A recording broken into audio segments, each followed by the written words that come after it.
saya Andi Owen. Kali ini kita akan bicara mengenai pedal booster.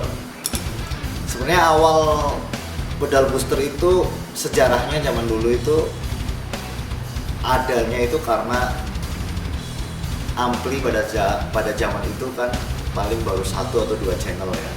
Misalkan ada channel clean, kemudian ada channel drive-nya cuma ada 1 channel. Kemudian kalau kita misalkan kita main rhythm dan kita butuh untuk ada part yang bagian interlude gitu, melodi gitar, kita perlu ngangkat suara gitar kita lebih kencang sedikit daripada sebelumnya agar bisa lebih stands out dibanding instrumen-instrumen lainnya. Nah, pada saat itu hal itu nggak mungkin bisa kita lakukan dengan cara misalkan pada saat kita main rhythm kemudian kita ganti part interlude, kita harus nunduk, harus putar pedal kita volumenya lebih kencang, atau kita harus mundur ke belakang karena pada saat itu channel ampli itu masih cuma ada clean sama drive aja. Kita pada channel drive-nya kita butuh yang lebih kencang, kita lari ke belakang ampli, kita ngangkat suara volume amplinya lebih kencang. Itu bakalan ganggu konsentrasi main gitar kita, dan itu juga perlu waktu, jeda waktu itu mungkin agak susah untuk komposisi tertentu yang sifatnya itu benar-benar tight, harus pindah dari rhythm ke interlude gitu. Itu sangat gak memungkinkan. Jadi kita butuh 1 tambahan pedal untuk kita injak biar volumenya bisa lebih kencang. Pada era itu, zaman dulu itu pedal yang paling sering dipakai itu adalah pedal kayak tipe-tipe Tube Screamer ya, PS9 dari Ibanez. Itu sering banget dipakai untuk boosting volume gitar kita. Nah, pedal overdrive seperti itu yang kita gunakan untuk booster, dia itu keuntungannya juga nambah gain gitu, dan nggak terlalu coloring juga, tapi gainnya bisa lebih naik, lebih crispy. Namun kekurangannya juga selain dia nge-boost drive-nya gitu, noise juga otomatis kena boost kalau kondisi gitar kita nggak terlalu bagus instalasinya, atau kabelnya mungkin kurang bagus, atau kita tidak memiliki untuk noise gate gitu, efek-efek untuk noise gate gitu. Itu akan cukup noticeable ya, cukup terdengar untuk noise-nya juga. Oleh karena itu kita perlu pedal yang nggak nge-boost noise tapi hanya nge-boost volume aja. Pilihannya ya ini, kebetulan kita ada MXR boost atau line driver. Dia itu cuma nambah volume dari gitar kita. Dia bisa di set 0 sampai 20 dB.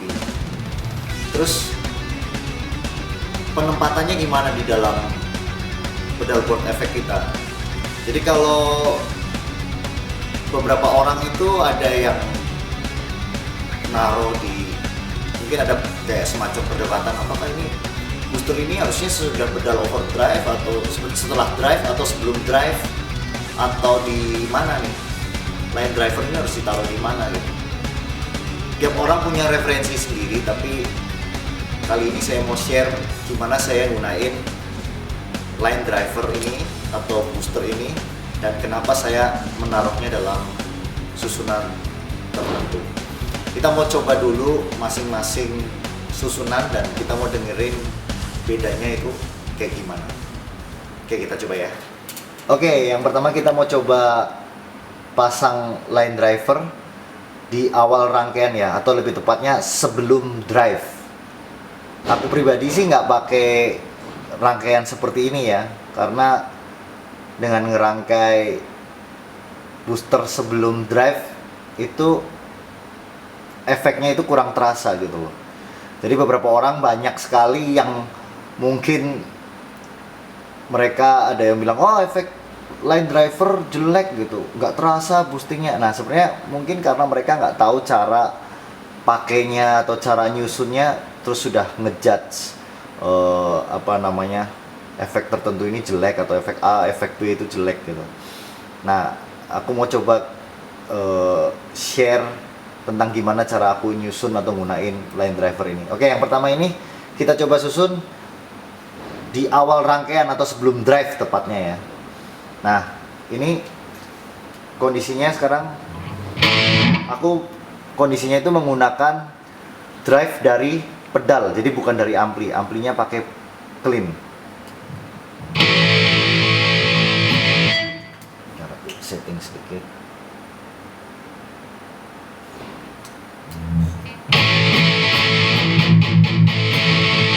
Aku nyalain.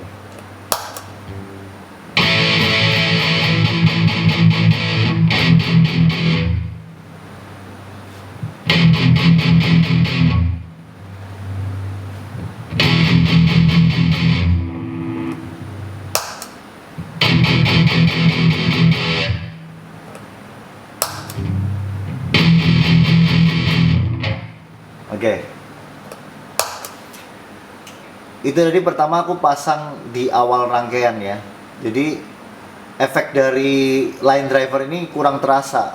Jadi kayak peningkatan volumenya ada tapi tidak terlalu signifikan. Oke, sekarang kita coba susunannya kita tukar ya. Kali ini kita susun booster atau line driver ini sesudah drive pedal ya. Biasanya aku kalau pakai distorsi atau drive dari pedal, aku akan pakai susunan seperti ini. Jadi aku selalu akan susun booster ini atau line driver ini sesudah drive pedal. Jadi akan lebih terasa efeknya. Coba. Ini tanpa booster.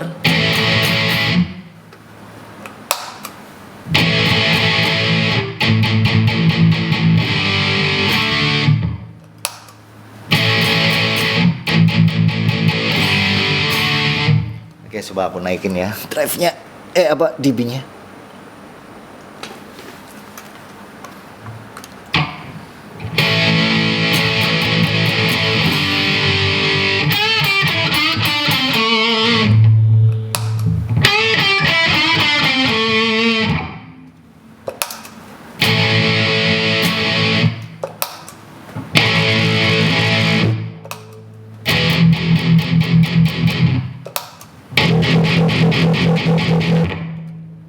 Perubahannya sangat terasa signifikan dan kita bisa susun seberapapun kita mau, apakah lebih drastis seperti tadi atau agak tipis ya.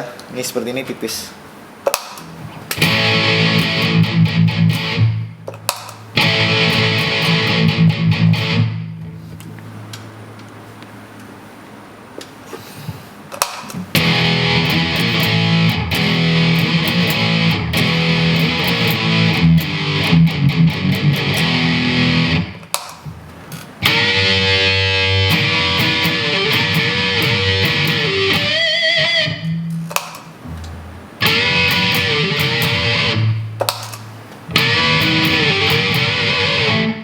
Ya, jadi terasa sekali ya.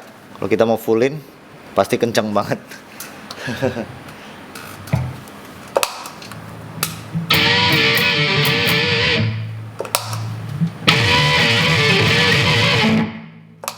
Oke, susunan kayak gini biasanya aku pakai kalau aku pakai drive dari pedal. Jadi line driver aku selalu taruh sesudah drive pedal. Terus gimana kalau aku pakai drive dari ampli? Karena kebetulan misalkan aku suka banget sama drive-nya PV Classic 50 dan aku mau gabungin sama boost atau line driver. aku selalu susun itu di efek loop. Jadi aku taruh line driver ini di efek loop bareng sama susunan efek-efek yang lain yang ada di efek loop. Misalkan ada delay, reverb. Aku taruh pedal drive ini pedal booster ini atau line driver ini di awal rangkaian efek loop sebelum efek-efek. Jadi dia posisinya juga prinsipnya tetap menggunakan prinsip yang sama seperti yang ketika kita menggunakan pedal dari drive dari pedal. Cuman kali ini karena saya menggunakan drive dari ampli, saya harus naruh line driver sesudah preamp. Jadi sebelum dikirim ke power amp. Oke, kita coba ya. Oke, kalau kita pakai drive dari ampli ya, aku lebih suka taruh ini di efek loop. Jadi kabel input ini masuk ketemu di ampli itu, cari lubang yang ada tulisannya efek send. Ini output dari booster ini, cari lubang yang ada di ampli yang tulisannya efek return. Nah, kalau kita taruh ini di send return, suaranya akan lebih terasa boosting, maksudnya efek boostingnya lebih terasa. Oke, kita coba ya. Ini kalau aku ini sekarang pakai distorsi dari ampli, dari PV Classic 50.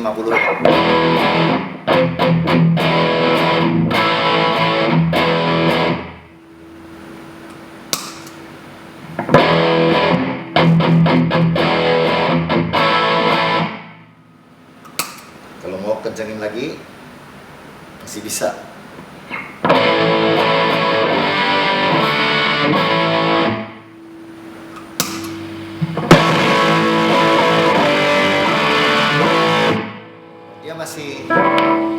Dia masih ada sisa headroomnya lagi, bisa sampai 20 dB. Tapi biasanya aku nggak sampai se-ekstrim itu sih pakainya. Paling biasanya kalau misalkan ini posisi ritme aku,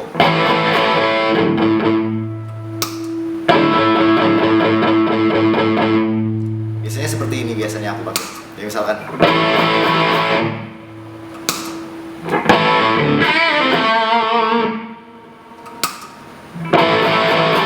gitu. Jadi nggak sampai lebih dari setengah biasanya sih. Setengah itu udah kenceng banget soalnya. Ini setengah nih posisinya nih, bedanya udah kelihatan banget.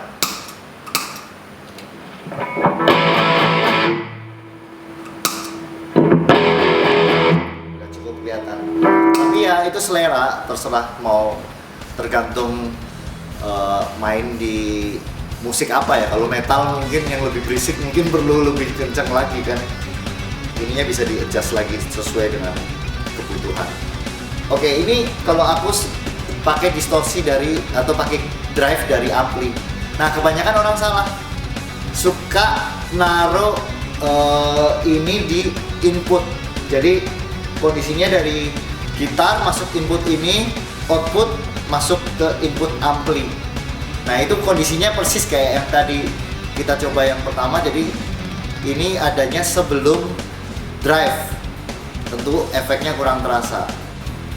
Jadi mengerti penggunaan booster atau line driver ini sangat ngebantu kita untuk bisa dapetin tone gitar kita yang sesuai yang kita mau ya. Nah, sekarang kita keluarin pedal ini dari rangkaian efek loop dari ampli tadi. Jadi sekarang kita nyusunnya dari gitar, output gitar masuk ke input line driver, output line driver masuk ke input ampli. Kita coba hasilnya kayak gimana ya. Aku sendiri nggak pakai rangkaian ini sih. Aku kalau pakai drive ampli pasti selalu taruh di efek loop. Oke, kita coba. Ini aku pakai boosting 10 dB dan pakai drive dari PV Classic 50 ya.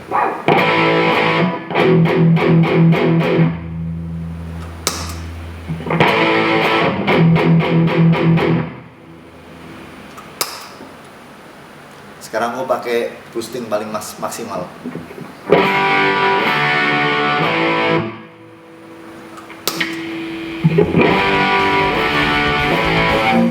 Jadi efek yang kita hasilkan itu kurang sesuai yang saya inginkan gitu loh. Jadi boosting dari volume yang kita mau capai itu nggak bisa kita dapat dengan susunan seperti ini. Jadi kalau kamu pakai drive dari ampli, coba susun melalui efek loop. Oke, itu aja. Semoga bermanfaat.